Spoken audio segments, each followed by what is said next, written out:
Genèse chapitre 24. Et Abraham était vieux, avancé en âge, et l'Éternel avait béni Abraham en toutes choses. Et Abraham dit à son serviteur, le plus ancien de sa maison, qui avait le gouvernement de tout ce qui était à lui, « Mets, je te prie, ta main sous ma cuisse, et je te ferai jurer par l'Éternel, le Dieu des cieux et le Dieu de la terre, que tu ne prendras pas de femme pour mon fils d'entre les filles des Cananéens, parmi lesquels j'habite. Mais tu iras dans mon pays et vers ma parenté, et tu prendras une femme pour mon fils, pour Isaac. » Et le serviteur lui dit, « Peut-être la femme ne voudra-t-elle pas me suivre dans ce pays-ci? Me faudra-t-il faire retourner ton fils dans le pays d'où tu es sorti ?» Et Abraham lui dit, « Garde-toi d'y faire retourner mon fils. L'Éternel, le Dieu des cieux, qui m'a pris de la maison de mon père et du pays de ma parenté, et qui m'a parlé et qui m'a juré, disant, Je donnerai à ta semence ce pays-ci, lui-même enverra son ange devant toi, et tu prendras de là une femme pour mon fils. Et si la femme ne veut pas te suivre, alors tu seras quitte envers moi de ce serment. Seulement, tu ne feras pas retourner là mon fils. » Et le serviteur mit sa main sous la cuisse d'Abraham son seigneur, et lui jura au sujet de ces choses. Et le serviteur prit 10 chameaux d'entre les chameaux de son maître, et s'en alla. Or il avait tout le bien de son maître sous sa main. Et il se leva, et il s'en alla en Mésopotamie, à la ville de Nacor. Et il fit agenouiller les chameaux en dehors de la ville, auprès d'un puits d'eau, au temps du soir, au temps où sortent celles qui vont puiser. Et il dit, « Éternel, Dieu de mon seigneur Abraham, fais-moi faire, je te prie, une heureuse rencontre aujourd'hui, et use de grâce envers mon seigneur Abraham. Voici, je me tiens près de la fontaine d'eau, et les filles des gens de la ville sortent pour puiser de l'eau. Qu'il arrive donc que la jeune fille à laquelle je dirai, abaisse ta cruche, je t'en prie, afin que je boive, et qui dira, bois, et j'abreuverai aussi tes chameaux, soit celle que tu as destinée à ton serviteur, à Isaac, et à cela je connaîtrai que tu as usé de grâce envers mon Seigneur. Et il arriva, avant qu'il eût achevé de parler, que voici sortir Rebecca, sa cruche sur son épaule. Elle était née à Bethuel, fils de Milca, femme de Nacor, frère d'Abraham. Et la jeune fille était très belle de visage, vierge, et nul ne l'avait connue. Et elle descendit à la fontaine, et remplit sa cruche, et remonta. Et le serviteur courut à sa rencontre, et dit, « Permets, je te prie, que je boive un peu d'eau de ta cruche. » Et elle dit, « Bois, mon seigneur. » Et vite elle abaissa sa cruche sur sa main, et lui donna à boire. Et après qu'elle eut achevé de lui donner à boire, elle dit, « Je puiserai aussi pour tes chameaux, jusqu'à ce qu'ils aient fini de boire. » Et elle se hâta et vida sa cruche dans l'auge, et elle courut encore au puits pour puiser, et puisa pour tous ses chameaux. Et l'homme la regardait avec étonnement, sans rien dire, pour savoir si l'Éternel aurait fait prospérer son voyage ou non. Et il arriva, quand les chameaux eurent fini de boire, que l'homme prit un anneau d'or, du poids d'un demi-sicle, et 2 bracelets pour ses mains, du poids de 10 sicles d'or. Et il dit, « De qui es-tu fille? Fais-le-moi savoir, je te prie. Y a-t-il pour nous, dans la maison de ton père, un lieu pour y loger ?» Et elle dit, « Je suis fille de Bethuel, fils de Milca, qu'elle a enfanté à Nacor. » Et elle lui dit, « Il y a chez nous de la paille, et aussi du fourrage en abondance, et de la place pour loger. » Et l'homme s'inclina, et se prosterna devant l'Éternel, et dit, « Béni soit l'Éternel, le Dieu de mon seigneur Abraham, qui ne s'est pas départi de sa grâce et de sa vérité envers mon seigneur. Lorsque j'étais en chemin, l'Éternel m'a conduit à la maison des frères de mon seigneur. » Et la jeune fille courut et rapporta ces choses dans la maison de sa mère. Or, Rebecca avait un frère, nommé Laban, et Laban courut vers l'homme, dehors, à la fontaine. Et il arriva que lorsqu'il vit l'anneau et les bracelets aux mains de sa sœur, et qu'il entendit les paroles de Rebecca, sa sœur, disant, « Ainsi m'a parlé l'homme », il vint vers l'homme. Et voici, il se tenait auprès des chameaux, près de la fontaine. Et il dit, « Entre, béni de l'Éternel, pourquoi te tiens-tu dehors? Car j'ai préparé la maison, et de la place pour les chameaux. » Et l'homme entra dans la maison, et on débarrassa les chameaux, et on donna de la paille et du fourrage aux chameaux, et pour lui de l'eau pour laver ses pieds et les pieds des gens qui étaient avec lui. Et on mit devant lui de quoi manger, mais il dit, « Je ne mangerai pas avant d'avoir dit ce que j'ai à dire. » Et Laban dit, « Parle. » Et il dit, « Je suis serviteur d'Abraham. Or l'Éternel a béni abondamment mon seigneur, et il est devenu grand, et il lui a donné du menu bétail et du gros bétail, et de l'argent et de l'or, et des serviteurs et des servantes, et des chameaux et des ânes. Et Sarah, femme de mon seigneur, a dans sa vieillesse enfanté un fils à mon seigneur, et il lui a donné tout ce qu'il a. Et mon seigneur m'a fait jurer, disant, « Tu ne prendras pas de femme pour mon fils d'entre les filles des Cananéens, dans le pays desquels j'habite, mais tu iras à la maison de mon père et vers ma famille, et tu prendras une femme pour mon fils. Et je dis à mon seigneur, peut-être la femme ne viendra-t-elle pas après moi. Et il me dit, L'Éternel devant qui je marche enverra son ange avec toi et fera prospérer ton voyage, et tu prendras pour mon fils une femme de ma famille et de la maison de mon père. Quand tu seras arrivé auprès de ma famille, alors tu seras quitte du serment que je te fais faire. Et je suis venu aujourd'hui à la fontaine, et j'ai dit, Éternel, Dieu de mon Seigneur Abraham, si tu veux bien faire prospérer le voyage que je fais, voici je me tiens près de la fontaine d'eau, qu'il arrive que la jeune fille qui sortira pour puiser, et à laquelle je dirai, donne-moi, je te prie, à boire un peu d'eau de ta cruche, et qui me dira, bois toi-même, et je puiserai aussi pour tes chameaux, que celle-ci soit la femme que l'Éternel a destinée au fils de mon Seigneur. Avant que j'eusse achevé de parler en mon cœur, voici sortir Rebecca, sa cruche sur son épaule, elle est descendue à la fontaine et a puisé, et je lui ai dit, donne-moi à boire, je te prie. Et elle s'est hâtée et a abaissé sa cruche de dessus son épaule et a dit, bois, et j'abreuverai aussi tes chameaux. Et j'ai bu, et elle aussi a abreuvé les chameaux. Et je l'ai interrogée, et j'ai dit, de qui es-tu fille? Et elle a dit, je suis fille de Bethuel, fils de Nachor, que Milca lui a enfanté. Et j'ai mis l'anneau à son nez et les bracelets à ses mains. Et je me suis incliné, je me suis prosterné devant l'Éternel, et j'ai béni l'Éternel, le Dieu de mon Seigneur Abraham, qui m'a conduit par le vrai chemin pour prendre la fille du frère de mon Seigneur pour son fils. Et maintenant, si vous voulez user de grâce et de vérité envers mon Seigneur, déclarez-le-moi, et sinon déclarez-le-moi, et je me tournerai à droite ou à gauche. Et Laban et Bethuel répondirent et dirent, la chose procède de l'Éternel, nous ne pouvons te dire ni mal ni bien. Voici Rebecca devant toi, prends-la et t'en vas, et qu'elle soit la femme du fils de ton Seigneur, comme l'Éternel l'a dit. Et il arriva, lorsque le serviteur d'Abraham entendit leurs paroles, qu'il se prosterna en terre devant l'Éternel. Et le serviteur sortit des objets d'argent et des objets d'or, et des vêtements, et les donna à Rebecca.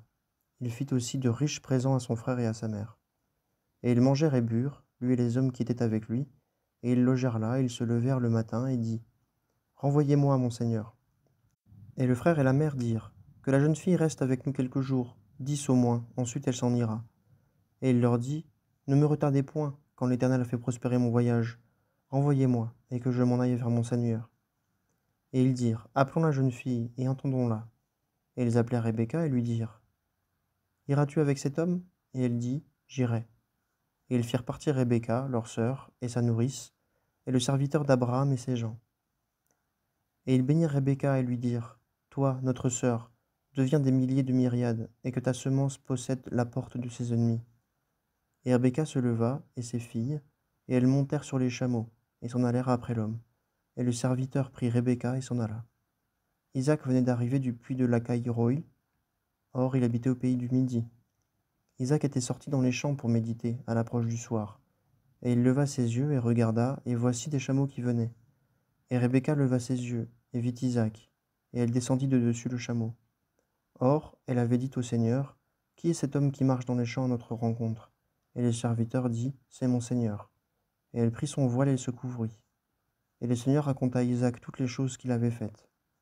Et Isaac la conduisit dans la tente de Sarah, sa mère, et il prit Rebecca, et elle fut sa femme, et il l'aima. Et Isaac se consola quant à sa mère. Évangile selon Matthieu, chapitre 23. Alors Jésus parla aux foules et à ses disciples, disant, les scribes et les pharisiens se sont assis dans la chaire de Moïse. Toutes les choses donc qu'ils vous diront, faites-les et observez-les, mais ne faites pas selon leurs œuvres, car ils disent et ne font pas. Mais ils lient des fardeaux pesants et difficiles à porter, et les mettent sur les épaules des hommes, mais eux, ils ne veulent pas les remuer de leurs doigts. Et ils font toutes leurs œuvres pour être vus des hommes, car ils élargissent leurs phylactères et donnent plus de largeur aux franges de leurs vêtements. Et ils aiment la première place dans les repas et les premiers sièges dans les synagogues, les salutations dans les places publiques, et à être appelés par les hommes Rabbi, Rabbi. Mais vous, ne soyez pas appelés Rabbi, car un seul est votre conducteur, le Christ, et vous, vous êtes tous frères. Et n'appelez personne sur la terre votre Père, car un seul est votre Père, celui qui est dans les cieux. Ne soyez pas non plus appelés conducteurs, car un seul est votre conducteur, le Christ. Mais le plus grand de vous sera votre serviteur, et quiconque s'élèvera sera abaissé, et quiconque s'abaissera sera élevé. Mais malheur à vous, scribes et pharisiens, hypocrites, car vous fermez le royaume des cieux devant les hommes, car vous n'entrez pas vous-même, ni ne permettez à ceux qui entrent d'entrer. Malheur à vous, scribes et pharisiens hypocrites, car vous parcourez la mer et la terre pour faire un prosélyte, et quand il est devenu, vous le rendez fils de la géhenne 2 fois plus que vous.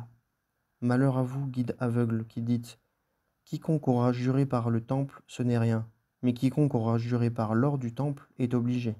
Fou et aveugle, car lequel est le plus grand, ou l'or ou le temple qui sanctifie l'or?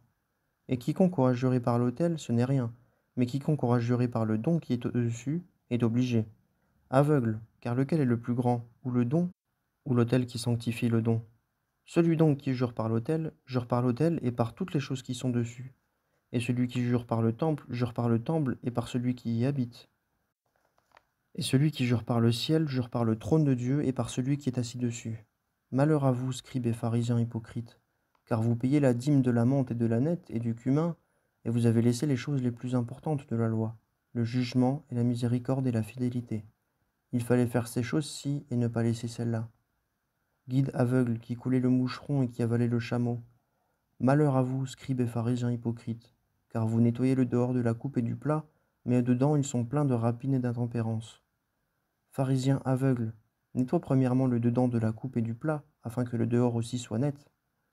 Malheur à vous, scribes et pharisiens hypocrites, car vous ressemblez à des sépulcres blanchis, qui paraissent beaux au dehors, mais qui au dedans sont pleins d'ossements de mort et de toutes sortes d'impuretés. Ainsi, vous aussi, au dehors vous paraissez juste aux hommes, mais au dedans vous êtes pleins d'hypocrisie et d'iniquité. Malheur à vous, scribes et pharisiens hypocrites, car vous bâtissez les tombeaux des prophètes, et vous ornez les sépulcres des justes, et vous dites, si nous avions été dans les jours de nos pères, nous n'aurions pas pris part avec eux au sang des prophètes, en sorte que vous êtes témoins contre vous-mêmes que vous êtes les fils de ceux qui ont tué les prophètes. Et vous, comblez la mesure de vos pères. Serpents, race de vipères, comment échapperez-vous au jugement de la géhenne? C'est pourquoi, voici, moi je vous envoie des prophètes, et des sages, et des scribes, et vous en tuerez et vous en crucifierez, et vous en fouetterez dans vos synagogues, et vous les persécuterez de ville en ville, sorte que vienne sur vous tout le sang juste versé sur la terre, depuis le sang d'Abel le juste, jusqu'au sang de Zacharie, fils de Baraki, que vous avez tué entre le temple et l'autel. En vérité, je vous dis, toutes ces choses viendront sur cette génération. Jérusalem, Jérusalem, la ville qui tue les prophètes et qui lapide ceux qui lui sont envoyés. Que de fois j'ai voulu rassembler tes enfants comme une poule rassemble ses poussins sous ses ailes, et vous ne l'avez pas voulu.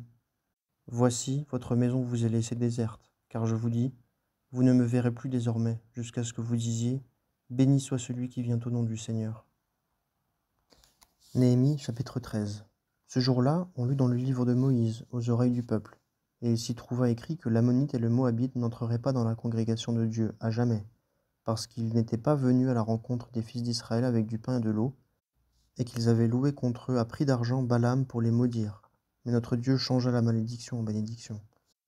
Et il arriva que, lorsqu'ils eurent entendu la loi, ils séparèrent d'Israël tout le peuple mélangé. Et avant cela, Eliashib, le sacrificateur, établi sur les chambres de la maison de notre Dieu, allié de Tobija, lui avait préparé une grande chambre. Et précédemment, on y mettait les offrandes de gâteaux, l'encens et les ustensiles, et les dîmes du blé, du mou et de l'huile, ce qui était ordonné pour les Lévites et pour les chantres et les portiers, ainsi que l'offrande élevée des sacrificateurs. Et pendant tout cela, je n'étais pas à Jérusalem, car, la 32e année d'Artaxercès, roi de Babylone, j'étais allé vers le roi, et au bout de quelque temps, j'avais demandé au roi la permission de m'en aller. Et je vins à Jérusalem, et je m'aperçus du mal qu'Eliashib avait fait en faveur de Tobija, en lui préparant une chambre dans les parvis de la maison de Dieu. Et je trouvai cela fort mauvais, et je jetai dehors, hors de la chambre, tous les effets de la maison de Tobija. Et je commandai qu'on purifiât les chambres, et j'y fis apporter les ustensiles de la maison de Dieu, l'offrande de gâteau et l'encens. Et j'appris que les portions des Lévites ne leur avaient pas été données, et que les Lévites et les chantres qui faisaient le service avaient fui chacun à son champ. Et je querellai les chefs, et je leur dis, pourquoi la maison de Dieu est-elle abandonnée?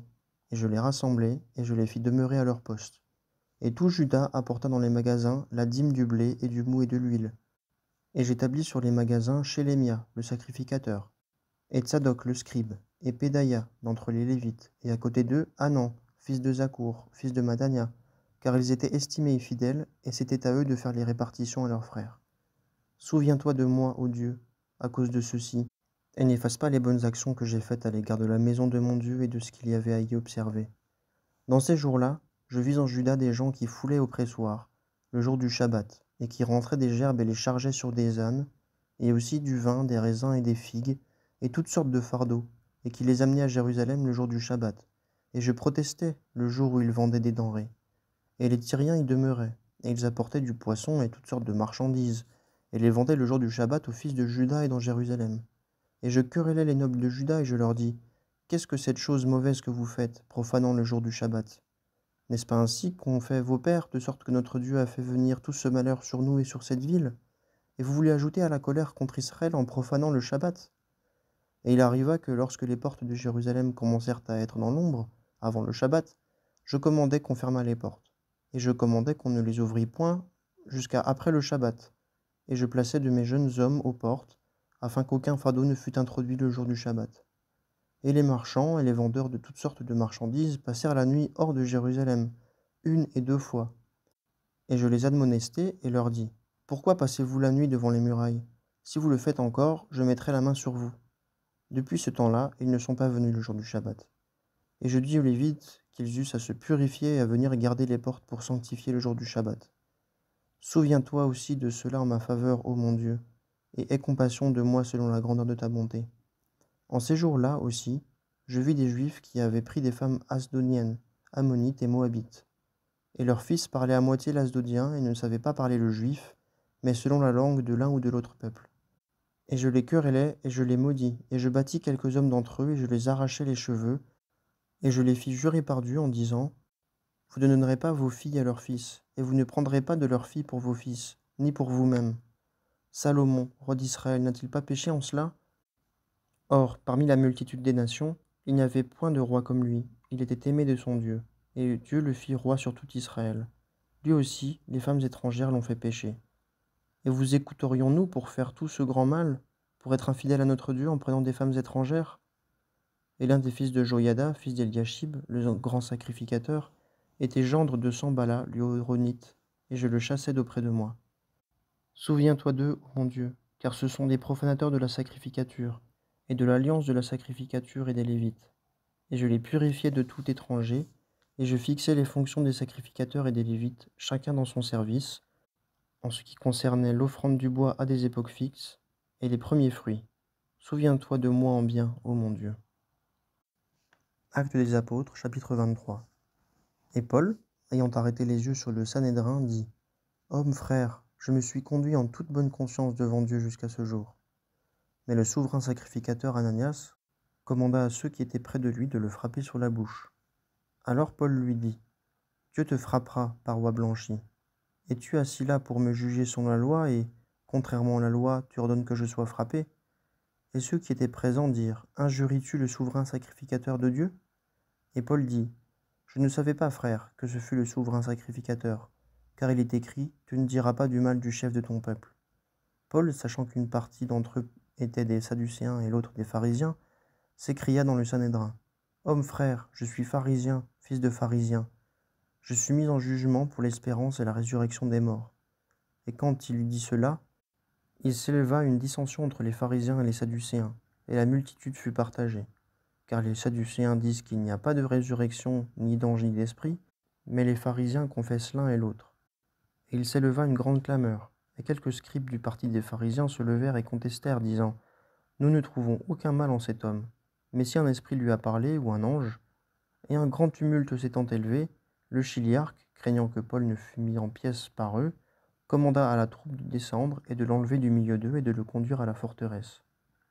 Et la nuit suivante, le Seigneur se tint près de lui et dit, Aie bon courage, car comme tu as rendu témoignage des choses qui me regardent à Jérusalem, ainsi il faut que tu rendes témoignage aussi à Rome. Et quand le jour fut venu, les Juifs s'unirent et s'obligèrent par un serment d'exécration, disant qu'ils ne mangeaient ni ne boiraient jusqu'à ce qu'ils eussent tué Paul. Et ils étaient plus de 40 qui avaient fait cette conjuration. Et ils vinrent aux principaux sacrificateurs et aux anciens et dirent, Nous nous sommes obligés par un serment d'exécration à ne goûter de rien jusqu'à ce que nous ayons tué Paul. Vous donc maintenant, avec le Sanhédrin, avertissez le chiliarque pour qu'il le fasse descendre vers nous, comme si vous vouliez vous informer plus exactement de ce qui le regarde, et avant qu'il approche, nous sommes prêts pour le tuer. Mais le fils de la sœur de Paul, ayant ouï parler de ce guet-apens, s'en alla et entra dans la forteresse, et le rapporta à Paul. Et Paul, ayant appelé l'un des centurions, dit, Conduis ce jeune homme au chiliarque, car il a quelque chose à lui rapporter. Il le prit donc et le conduisit au chiliarque et dit, Le prisonnier Paul m'a appelé et m'a prié de t'amener ce jeune homme qui a quelque chose à te dire. Et le chiliarque, l'ayant pris par la main et s'étant retiré à part, lui demanda: Qu'est-ce que tu as à me rapporter? Et il dit: Les Juifs se sont entendus pour te prier que demain tu fasses descendre Paul devant le Sanhédrin, comme si tu voulais t'enquérir plus exactement à son sujet. Toi donc, n'y consens pas, car plus de 40 hommes d'entre eux lui dressent un guet-apens, lesquels se sont obligés par un serment d'exécration de lui manger ni ne boire jusqu'à ce qu'il l'ait tué. Et ils sont maintenant prêts, attendant de toi la promesse.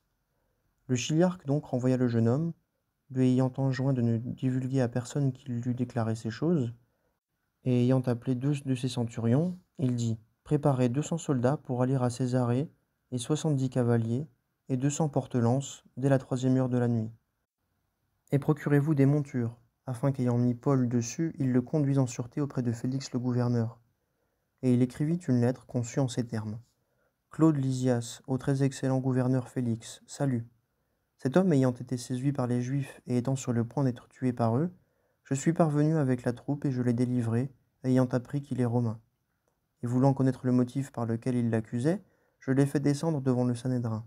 Et j'ai trouvé qu'il était accusé touchant des questions de leur loi, mais qu'il n'était sous le coup d'aucune accusation qui méritât la mort ou les liens. Et ayant été averti des embûches que les Juifs allaient dresser contre cet homme, je te l'ai aussitôt envoyé, ayant donné l'ordre à ses accusateurs aussi de dire devant toi les choses qu'ils ont contre lui. Porte-toi bien. Les soldats donc, selon les ordres qui leur avaient été donnés, prirent Paul et le menèrent de nuit à Antipatris. Et le lendemain, ayant laissé les cavaliers s'en aller avec lui, ils retournèrent à la forteresse. Et ceux-là, étant arrivés à Césarée, remirent la lettre au gouverneur et lui présentèrent aussi Paul. Et quand il eut lu la lettre, et qu'il eut demandé de quelle province il était, ayant appris qu'il était de Cilicie, « Je t'entendrai à fond, dit-il, quand tes accusateurs aussi seront arrivés. » Et il donna l'ordre qu'il fût gardé au prétoire d'Hérode.